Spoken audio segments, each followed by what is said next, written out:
Bonsoir à tous, on se retrouve ce soir pour une vidéo qui n'était pas prévue, alors j'avais pas du tout en tête de faire une vidéo concernant le Ballon d'Or, mais j'ai regardé la cérémonie et je me suis dit que j'avais envie de m'exprimer un peu sur les nominés, etc., etc., donc on y va. Alors déjà, avant toute chose, félicitations à Dembélé, Dembouz, El Mosquito, on l'appelle comme on veut, il l'a mérité et c'est un gars qui est très attachant, que tout le monde aime.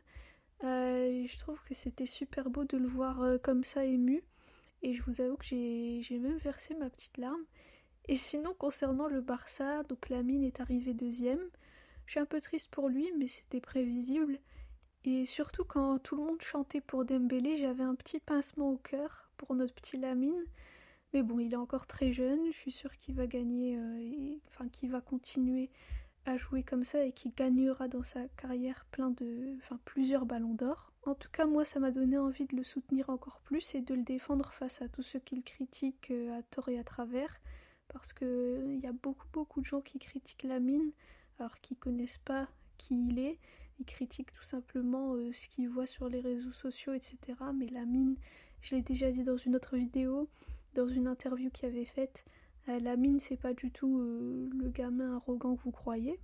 Et puis ce qui est bien, c'est qu'il a gagné le trophée Copa, donc le trophée qui récompense le meilleur joueur jeune pour la deuxième année consécutive. Donc ça, c'est très bien, félicitations à Lamine. J'aurais aussi voulu évidemment que Hansi gagne le trophée du meilleur entraîneur, mais c'est Lucho qui l'a pris.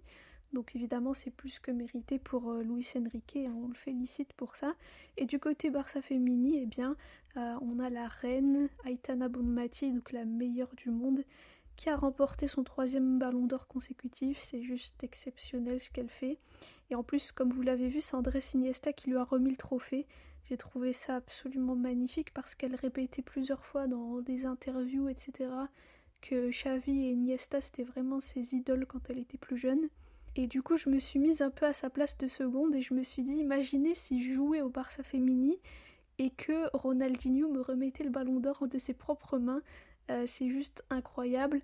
Donc bravo Aitana, franchement c'est une joueuse qui est extraordinaire. Si vous regardez pas le foot féminin, au moins regardez un match et vous verrez les individualités de fou qu'on a au Barça, dont Aitana Bonmati. Il y a aussi Alexia Putellas qui avait gagné un ballon d'or il y a quelques années. Donc voilà, un grand bravo à Aitana. Il y a aussi Eva Pajor qui a remporté le prix Gerd Müller, donc c'est une joueuse aussi du Barça Femini, et puis Vicky Lopez qui a pris le trophée Copa féminin, donc félicitations à elle. Et j'ai envie d'en profiter pour parler de la section féminine au Barça. C'est vraiment le Barça, c'est un club qui a mis en avant le football féminin et il y a énormément d'avancées qui sont faites dans ce domaine. Et je pense que c'est vraiment une très belle chose, une très belle cause, le fait que les femmes soient de plus en plus reconnues dans le monde du football, donc ça c'est extraordinaire. Et je pense que le Barça fait honneur à tout ça avec tous les titres que la section féminine a pu gagner. Donc ça c'est extraordinaire et c'est ça aussi qui fait qu'on est plus qu'un club. Concernant le classement donc du Ballon d'Or, je sais pas si vous l'avez vu mais je l'ai ici sous les yeux. Donc évidemment Dembélé en premier, Lamine en deuxième, en troisième on a Vitinha, en quatrième on a Salah, en cinquième Rafinha, sixième Hakimi, septième Mbappé, huitième Palmer, neuvième Donnarumma, dixième Nuno Mendes et onzième Pedri. Alors onzième Pedri, quelle absurdité, je pense qu'on est tous d'accord, enfin je suis désolée mais Pedri à la onzième place, ça va pas du tout.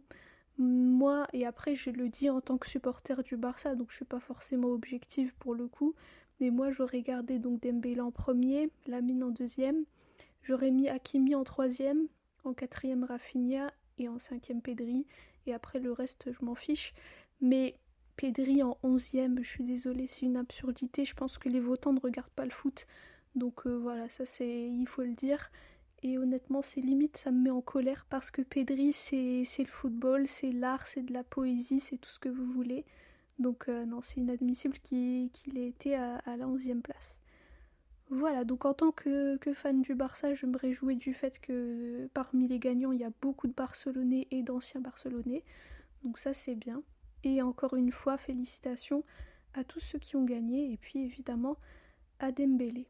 Donc voilà tout ce que je voulais dire ce soir. Bon, comme je vous l'ai dit, c'était pas du tout prévu, mais j'avais un petit peu envie de revenir là-dessus. Donc sinon, à part ça, on se retrouve mercredi pour la conférence de presse de Hansi Flick. Merci à tous pour votre écoute, pour vos commentaires. Visca le Barça et Visca Catalunya.